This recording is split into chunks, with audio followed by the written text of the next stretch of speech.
SAP నేర్చుకోవాలా వద్దా, ఎస్ఏపిలో అనిశ్చిత ఉందా లేదా, అంటే స్టెబిలిటీ లేకుండా పోతుంది.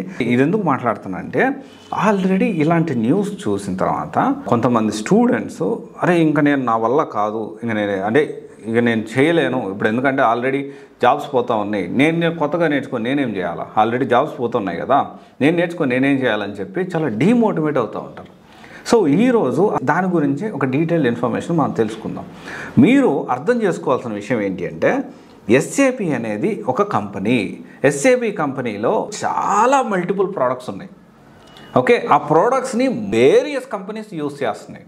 ఎగ్జాంపుల్ మనం చూసుకుంటే దాంట్లో దాదాపు జనరల్గా మనం మాట్లాడుకుంటే 25+ మాడ్యూల్ ఉన్నాయి. యాక్చువల్లీ ఇన్ డీటెయిల్గా వెళ్తే దాదాపు 64 వరకు ఎస్ఏపి మోడల్స్ ఉన్నాయి. SAP financial accounting, SAP controlling, CO, SAP sales and distribution, material management, production planning, quality management, plant and maintenance, and HCM, PS, project system, customer relationship management, CRM, తర్వాత supply relation management, SRM, business intelligence, BI, and తర్వాత వచ్చేసి enterprises asset management, EIM, extend warehouse management, EWM, ఇలా చెప్పుకుంటూ పోతే దాదాపు 64 models ఉన్నాయి. అంటే main కంపెనీలో జాబ్స్ మేబీ తక్కువ ఉండొచ్చు. ఎస్ఏపిలో దాంట్లో ఒక 9,000 జాబ్స్ పోయాయి.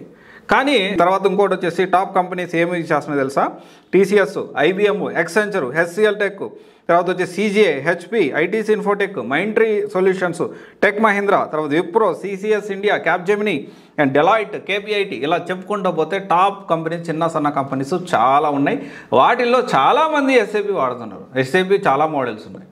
ఇక్కడ మనం అర్థం చేసుకోవాల్సిన విషయం ఏంటి అంటే మనం ఎస్ఏపి నేర్చుకునేటప్పుడే మనం నేర్చుకునే మోడల్ ఏంటి, దానికి కాల్స్ ఎలా ఉంటాయి, ఫ్యూచర్ ఎలా ఉంటుందని ఒక ఎస్టిమేషన్ చేసుకొని మనం నేర్చుకోవాలి.